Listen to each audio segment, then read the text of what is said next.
The Oscorp World Unity Festival was a street party in Times Square. Lots of families were there. Peter was there for the Daily Bugle newspaper. Fargas and the other Oscorp people watched from the first floor of a beautiful old building. Peter saw Harry and MJ there too, but not Norman Osborn. Suddenly, Peter's spider sense screamed. He heard something in the sky. Everybody looked up.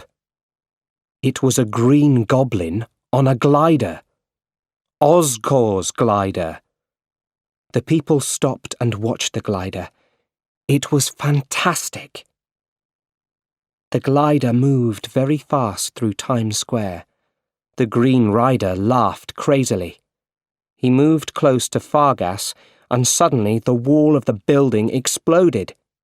Everyone screamed. Fargas and the other Oscorp people were dead. Peter looked for MJ. She wasn't dead. But she's going to fall, thought Peter. The Green Goblin came up close to MJ and laughed crazily. He had terrible yellow eyes and teeth. But then someone in red and blue crashed into the Green Goblin with his feet. It was Spider-Man. Spider-Man went after the Green Goblin. Then Spider-Man and the Green Goblin started to fight, and the Goblin hit Spider-Man right across the street. MJ screamed, "Help! Help!" Spider-Man heard her and jumped up, but the Green Goblin crashed into him, and they both crashed into a window. The Green Goblin hit Spider-Man. Then Spider-Man jumped down near to MJ. He shot webbing at the Goblin's face. Then he pulled some parts out of the glider. Part of the glider exploded. The Green Goblin took his glider up into the sky. Suddenly, MJ screamed again. Spider-Man jumped down to her. He shot webbing onto a building and pulled her into his arms. He was just in time. He shot more webbing and moved from building to building with MJ in his arms. MJ wasn't frightened. It was so exciting. He left her in a garden on top of a building. "Wait!" she called. "Who are you?" "You know me. I'm Spider-Man." And then he wasn't there. Chapter 7. We Can Work Together. That night, Norman Osborn was alone at home. He read the evening newspaper. There was a story about the Oscorp people. They were all dead. Who did it? He thought. We did it. Who said that? You know, came the answer. Osborn looked around the empty room. Where are you? He cried. I'm right here. He started to understand. It was in his head. It was him. Ha ha ha! Laughed the Green Goblin. This is only the start. Only one person can stop us. Or maybe he can work with us. And now Osborn knew. He was the Green Goblin. The Green Goblin crashed through the window of the Daily Bugle. Who takes Spider-Man's photos? He shouted. His hands were around Mr. Jameson. Suddenly, Spider-Man was at the window. Put him down! He shouted. But the Green Goblin shot sleeping gas into Spider-Man's face. Then he put Spider-Man on his glider and left the building quickly. A little later, Spider-Man opened his eyes. He was on top of a tall building. Wake up, Spider-Man, the Green Goblin said quietly. You're not dead, but you can't move. You are very special, Spider-Man. You and I are not so different, he said. We can work together. He jumped onto his glider. Think about it, he said. A week later, Peter went to find MJ. She came out of a building on Broadway. Hey, MJ, called Peter. It's me again. Hi, Peter. Did they give you the part? Asked Peter. They didn't like me, said MJ sadly. Let's go for a burger. You can have anything. Up to $7.84. MJ laughed. I'd like that, she said. Oh, but I'm going out to dinner with Harry. Come with us. No, thanks, said Peter. MJ turned and walked away. It started to rain. She knew a quick way and walked down a dark street. Suddenly, 4 men were around her. She hit one, and then another. And suddenly he was there. Spider-Man shot webbing at the 4 men. He pulled them back from MJ. The men hit him, but Spider-Man was stronger. The men ran away, and Spider-Man jumped onto a wall. He came down the wall head first. You saved me again, said MJ. You are fantastic. I want to thank you this time. MJ moved close to Spider-Man, and they kissed slowly. Suddenly, the world stopped. It was a fantastic kiss. On Thanksgiving Day, Peter was on 6th Avenue. A tall building was on fire. My little boy's in there, a woman screamed. Spider-Man jumped up into the building. He saved the boy and gave him to his mother. Then they heard another scream. There's someone still up there, a woman shouted. Spider-Man jumped back into the building. Where are you? He called. Then he saw an old woman. The woman turned around. It was the Green Goblin. You, said Peter. So, Spider-Man, he said. Are we a team or not? Not, said Peter. No one says no to me, shouted the Green Goblin. He hit Spider-Man hard, but Spider-Man jumped and hit him back. Then there was an explosion. Spider-Man jumped out of a window and back into the street. MJ, Aunt May, and Norman Osborn were with Harry at his flat. It was time for Thanksgiving lunch. Peter walked in the door. Sorry, I'm late, he said. Everyone sat down at the table. Mr. Osborn looked very closely at Peter. Their eyes met for a few seconds. Then Mr. Osborn jumped up from his chair. I must go, he said quickly. I'm sorry, everyone. Harry followed his father out of the flat. What are you doing? He asked angrily. What about MJ? She's important to me. Harry, please. Look at her. Beautiful girls only like rich men for their money. Have fun with MJ, and then forget her. The others heard everything. Mr. Osborn left and Harry came in. Well, Harry, you didn't say much for me, did you? Said MJ. Your father said some terrible things. My father's a great man. You don't know anything about him. MJ walked to the door. I'm sorry, Aunt May, she said.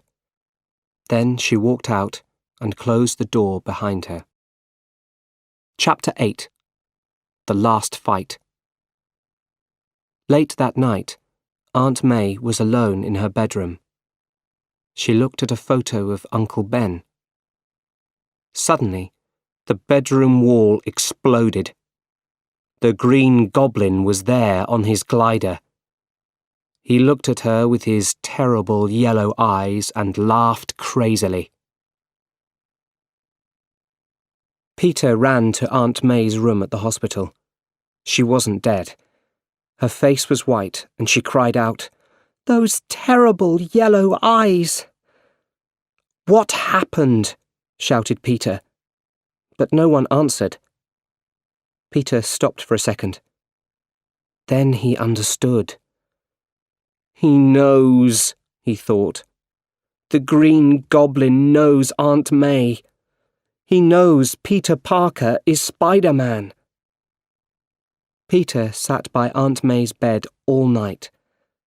The next day, MJ came to the hospital. "How is she?" she asked Peter. "She's going to be okay," said Peter. "Did you talk to Harry?" "No, I didn't. The thing is, I'm in love with, don't laugh, Spider-Man."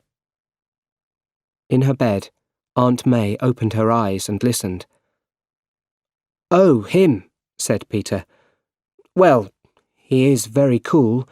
I know him a bit. I take photos of him." "Does he talk about me?" "Yeah, I talked to him about you. Once I said, 'You know, Spider-Man, the great thing about MJ is you look into her eyes and you feel stronger, excited, but frightened at the same time.'" "You said that?" MJ smiled and took Peter's hand. Aunt May heard everything, and she smiled too. The door opened quietly, and Harry came into the room. MJ pulled her hand away, but it was too late. They all knew. Harry went to his father's home. "You were right about MJ," he said to his father. "You're right about everything. She's in love with Peter." "Parker," his father said quietly. "And how does he feel about her?"